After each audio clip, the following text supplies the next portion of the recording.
Good morning to all of you. Welcome to our school YouTube channel. आप लोगों का स्वागत है हमारे स्कूल के यूट्यूब चैनल पे, जहां पे आप लोगों को मैं इकोनॉमिक्स की क्लास ले रहा हूं, इकोनॉमिक्स के लेक्चर आपको यूट्यूब के माध्यम से दे रहा हूं। तो हम बात करते हैं। सबसे पहले मैंने आपको कल के लेक्चर में बताया था, यानी कि प्रीवियस क्लास में मैंने आपको बताया था कि मांग क्या होती है, यानी कंसेप्ट ऑफ डिमांड क्या है। साथ ही साथ अपन उसके कुछ तत्व देखे थे, यानी कि कुछ एलिमेंट्स देखे थे जिनकी वजह से मांग पूरा होता है, और साथ ही साथ अपन ने मार्केट शेड्यूल देखा था, मार्केट डिमांड देखा था। तो एक क्विक रीजन तीनों का लेकर देखते हैं। सबसे पहले हमने देखा था मांग क्या होती है, मांग का मीनिंग क्या होता है। तो उसमें मैंने देखा था कि कोई भी चीज की आप इच्छा करते हैं और आप उस इच्छा को पूरा करने की कोशिश करते हैं, तो वो आप लोगों के लिए मांग कहलाती है। साथ ही साथ अपने तीन एलिमेंट्स देखे थे मांग के, जो कि इकोनॉमिक्स में मांग को यानी कि डिमांड को पूरा करते हैं। पहला था आपका किसी भी चीज को प्राप्त करने की इच्छा होनी चाहिए। आप लोगों को किसी भी चीज को प्राप्त करने की इच्छा होने के साथ साथ पैसा होना चाहिए, और उस पैसे को खर्च करने की भी आपकी इच्छा होनी चाहिए। ये तीनों एलिमेंट्स थे जो आपकी मांग को पूरा करते थे। उसके बाद अपने मार्केट डिमांड देखी थी। मार्केट डिमांड का मतलब ये था कि किसी भी पर्टिकुलर गुड्स के रिगार्डिंग मार्केट में कितने सारे बायर्स हैं और अलग-अलग प्राइसेस पे किस तरीके से उसको परचेस करते हैं। उसके बाद अपन ने उसी चीज को एक सारणी के रूप में यानी कि अनुसूची बनाई थी, जिसको अपन शेड्यूल बोलते हैं, मार्केट डिमांड शेड्यूल बोलते हैं। और उसी शेड्यूल के माध्यम से अपन ने कर्व बनाने की कोशिश की थी, जिसको अपन मार्केट डिमांड कर्व बोलते हैं। ठीक है, ये था आपका प्रीवियस क्लास का रिवीजन। आज अपन बढ़ते हैं आगे की क्लास की तरफ, जिसमें मैं आप लोगों को व्यक्तिगत मांग यानी कि इंडिविजुअल डिमांड बताने की कोशिश करूंगा। कल अपन ने मार्केट डिमांड देखी थी, आज अपन इंडिविजुअल डिमांड देखने की कोशिश करते हैं। एक बार डेफिनेशन देखना इसकी। एक निश्चित समय में एक व्यक्तिगत उपभोक्ता द्वारा विभिन्न कीमतों पर मांगी जाने वाली वस्तु की मात्रा को व्यक्तिगत मांग कहते हैं। एक बार मैं हाईलाइट करता हूं कुछ वर्ड्स जिसकी तरफ आपको ध्यान देना है। एक निश्चित समय यानी कि समय जो है वो एक निश्चित है, ठीक है।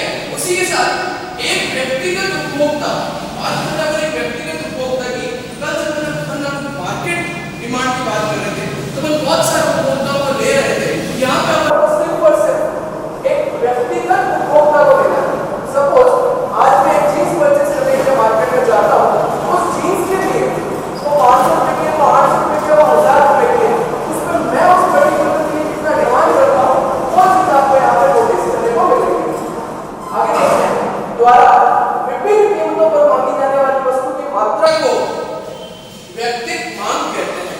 यानी कि मार्केट में जींस की प्राइस चाहे 800 रुपए है, चाहे 900 रुपए है, चाहे 1000 रुपए है, चाहे 1200 रुपए है, मैं उस पर्टिकुलर चीज के लिए मैं एक अकेला उपभोक्ता किस तरीके से डिमांड करता हूं, उसकी स्टडी आप लोगों को इंडिविजुअल डिमांड में बताई जाती है। आगे देखते हैं व्यक्तिगत मांग अनुसूची। कल अपन ने पढ़ा था मार्केट डिमांड शेड्यूल यानी कि बाजार मांग अनुसूची। आज अपन व्यक्तिगत मांग अनुसूची देखते हैं, इंडिविजुअल डिमांड शेड्यूल। देखते क्या लिखा है हमने। व्यक्तिगत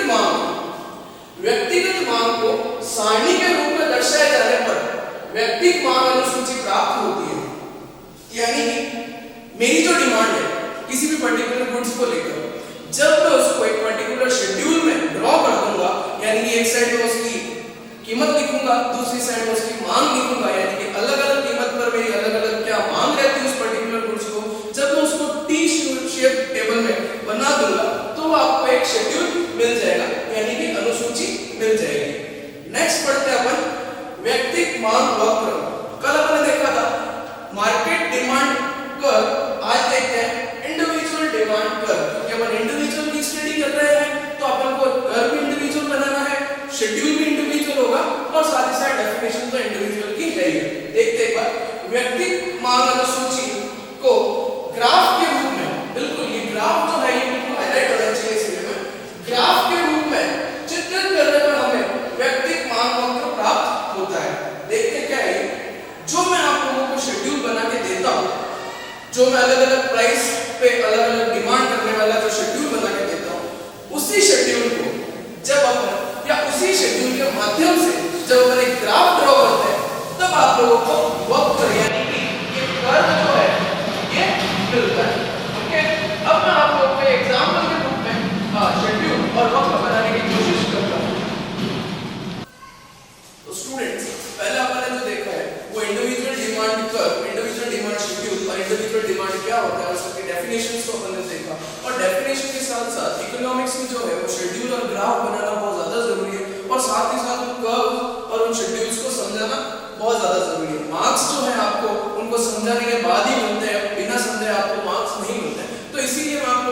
एग्जांपल दे रहा हूं, individual demand schedule, individual demand curve कैसे बनता है, एक एग्जांपल से अपन देखने की कोशिश करते हैं। सबसे पहले देखते हैं, यहाँ पे मैंने अनुसूची बनाई है, यानी कि एक शेड्यूल बनाया है, जिसमें मैं आप लोगों को एग्जांपल देता हूं। मैंने कुछ एक बॉक्स की तरफ मैंने एक प्राइसेस लिए हैं, कीमत ली है, और दूसरी तरफ मैंने मांग ली है, ये डिमांड ली है। वस्तु जो है वो मैंने यहाँ पे एक शर्ट ली है। अगर मैं तुम लोगों को एक बात बताना चाहता हूँ, अगर मैं एक शर्ट परचेस करने जाता हूँ, सपोज उसकी प्राइस जो है वो है मार्केट में 200 रुपए। जब 200 रुपए यानी कि इतना सस्ता शर्ट मुझे मिलता है, तो उस शर्ट को मैं जो परचेस करता हूँ उसकी क्वांटिटी होती है 6, यानी कि 200 रुपए में मैं 6 शर्ट परचेस करके लाता हूँ। ये अपना पहला खत्म हुआ डिमांड। उसके बाद मार्केट में प्राइसेस बढ़ गई, यानी इन्फ्लेशन आ गया, यानी महंगाई बढ़ गई। जब महंगाई बढ़ी तो शर्ट की प्राइसेस भी बढ़ गई। जब शर्ट की प्राइसेस बढ़ी तो 200 से बढ़ के शर्ट की प्राइस हो गई 400। अब इस केस में क्या हुआ, शर्ट तो मुझे लेना ही था क्योंकि ये मेरी बेसिक नीड है। तो शर्ट में जब मार्केट में लेने गया, जब 400 रुपए प्राइस थी, तो मैंने सिर्फ और सिर्फ 4 शर्ट परचेस किए। आप देखना बोर्ड पे, सिर्फ 4 शर्ट मैंने परचेस किए। जब 200 रुपए थे तो मैं 6 परचेस करता था, यानी कि बहुत ज्यादा क्वांटिटी में परचेस करता था। लेकिन जैसे ही प्राइसेस बढ़ी, मैंने मेरी डिमांड को घटा दिया, यानी कि डिमांड को 6 से मैंने 4 कर दिया। अब क्या हुआ, थोड़े टाइम बाद फिर मुझे शर्ट परचेस करना था। मैं फिर शर्ट परचेस करने गया मार्केट में और देखा कि शर्ट की प्राइसेस जो है वो है 600 रुपए। जब प्राइसेस 600 रुपए हो जाती है तो मैं क्या करता हूँ, यानी कि शर्ट जो है वो ज्यादा महंगा हो गया मेरे लिए। उस सिचुएशन में क्या करता हूँ, डिमांड और कम कर देता हूँ, यानी कि 400 रुपए में मैं 4 शर्ट परचेस करता था, अब 600 रुपए में मैं सिर्फ और सिर्फ 2 शर्ट परचेस करता हूँ। तो ये जो है ये मेरी इंडिविजुअल डिमांड है। यहाँ पे मेरे साथ 1 बायर 2 बायर 3 बायर नहीं है, मैं सिर्फ अकेला हूँ और मेरे अकेले की डिमांड को मैंने इस शेड्यूल में ड्रॉप किया है। आया समझ में? ये हुआ आपका इंडिविजुअल डिमांड शेड्यूल अनुसूची, यानी कि व्यक्तिगत मांग अनुसूची। अब इसी अनुसूची को जब अपन ग्राफ में कन्वर्ट कर देते हैं, यानी ग्राफ में जब अपन चित्रित कर देते हैं, तब अपन को जो चीज मिलती है वो होता है वक्र, यानी कि curve, that is individual demand वक्र, इंडिविजुअल डिमांड कर्व। देखते हैं एक बार इसको बनाने के लिए किस तरीके से अपन इसको बना सकते हैं। हमेशा आप लोगों ने छोटी क्लास में भी ग्राफ बनाया है, वैसे ही ग्राफ अपन को इकोनॉमिक्स में भी बनाना होता है। सबसे पहले देखते हैं अपन एक एल शेप में ग्राफ बनाते हैं, नीचे अपन एक्स एक्सिस लेते हैं, ऊपर अपन वाई एक्सिस लेते हैं। एक चीज हमेशा याद रखना, डिमांड को पढ़ते टाइम एक्स एक्सिस पे अपन हमेशा डिमांड को लेंगे, यानी कि मांग जो है आपकी पर्टिकुलर गुड्स के रिगार्डिंग वो अपन एक्स एक्सिस पर लेंगे। यहाँ पे मैंने लिखा है x = मांग, यानी कि x अक्ष पर, यानी कि x एक्सिस पर मैंने मांग को दर्शाया है, साथ ही साथ y एक्सिस, y अक्ष पर मैंने कीमत को दर्शाया है। ये देख सकते हैं आप, यहाँ पे मैंने प्राइसेस लिखी है, ठीक है। यहाँ पे मैंने इनको डिनोट कर दिया है, जो भी मेरे शेड्यूल में मेरे पास अवेलेबल था, मैंने सारा का सारा ग्राफ में डिनोट कर दिया है। कल की क्लास में मैंने आपको बताया था कि जब भी आप ग्राफ बनाएं, एक चीज हमेशा याद रखें, जो आप मार्जिन ले रहे हैं वो हमेशा इक्वल मार्जिन होना चाहिए। अगर आपका मार्जिन इक्वल नहीं होगा तो आपका ग्राफ प्रॉपर नहीं बनेगा। तो मार्जिन्स को इक्वल हमेशा रखना है, जैसे शेड्यूल है वैसे की वैसे आपको वक्र में कर्व में ड्रॉ करना है। अब देखते हैं, यहां से मैं आप लोगों को बताता हूं कि जब मेरी प्राइसेस 200 रुपए थी तो मैं 6 शर्ट्स की मांग करता था। जब मेरी प्राइसेस 200 रुपए थी तो मैं 6 शर्ट्स की मांग करता था, कुछ इस तरीके से। यहां मेरा पहला पॉइंट है, ठीक है। नेक्स्ट देखते हैं, जब कीमत 400 रुपए हो गई, मैं मांग करता था 4 शर्ट्स की, यानी कि मेरी डिमांड कम हो गई। देखते हैं यहां पे किस तरीके से डिनोट करेंगे, कुछ इस तरीके से। और जब मेरी प्राइसेस शर्ट की और बढ़ गई तो मेरी डिमांड जो है वो और लो चली गई, कुछ इस तरीके से। अब इन तीनों पॉइंट्स को जब मैं मिला लूंगा तो मुझे इंडिविजुअल डिमांड कर्व, व्यक्तिगत मांग वक्र मिल जाएगा। देखते हैं एक बार, कुछ इस तरीके से। इसको मैंने नाम दे दिया dt, यानी कि dt जो है वो है मेरा इंडिविजुअल डिमांड कर्व। ओके, तो इस तरीके से आपको आपका कर्व मिल गया। तो एक चीज हमेशा आप लोगों ने अभी नोटिस की होगी कि बिना शेड्यूल के मैं ग्राफ नहीं बना सकता, तो हमेशा ग्राफ बनाने के लिए शेड्यूल की जरूरत पड़ती है। साथ ही साथ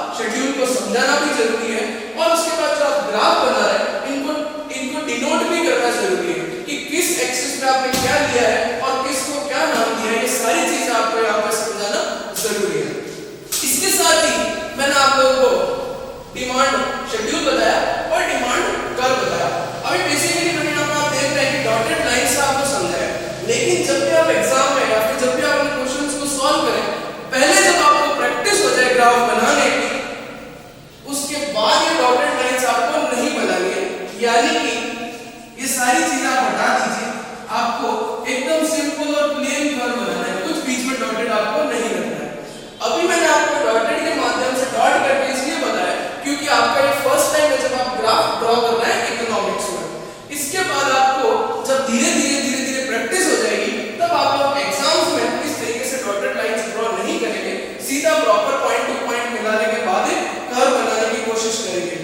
एक बात हमेशा याद रखना स्टूडेंट्स, शेड्यूल और कर्व इन दोनों को समझाना इकोनॉमिक्स में सबसे ज्यादा इंपॉर्टेंट है। आपका आंसर कंप्लीट नहीं होगा जब तक आपने इन चीजों को नहीं समझाया। इनको समझाने का तरीका भी मैं आप लोगों को आने वाली क्लासेस में जरूर बताऊंगा, लेकिन अभी आप सिर्फ और सिर्फ टॉपिक को समझने की कोशिश कीजिए और ये देखिए कि किस तरीके से ग्राफ बनाए, किस तरीके से शेड्यूल बनाए। आने वाली क्लासेस में आपको मैं सारे एक्सप्लेनेशंस दूंगा और इसके जो इंपॉर्टेंट नोट्स हैं वो मैं अपने ग्रुप में पीडीएफ फाइल के रूप में आप लोगों को भेजता रहूंगा और आप मुझे उसके अगेंस्ट रिस्पॉन्ड करते रहिएगा। नेक्स्ट क्लास आगे का जो टॉपिक है वो अपन देखेंगे कि डिमांड के लिए कौन से इंपॉर्टेंट एलिमेंट्स हैं, यानी कि जो 5 चीजें इंपॉर्टेंट होती है डिमांड के लिए वो सारी अपन आने वाली क्लासेस में कंप्लीट करने वाले हैं।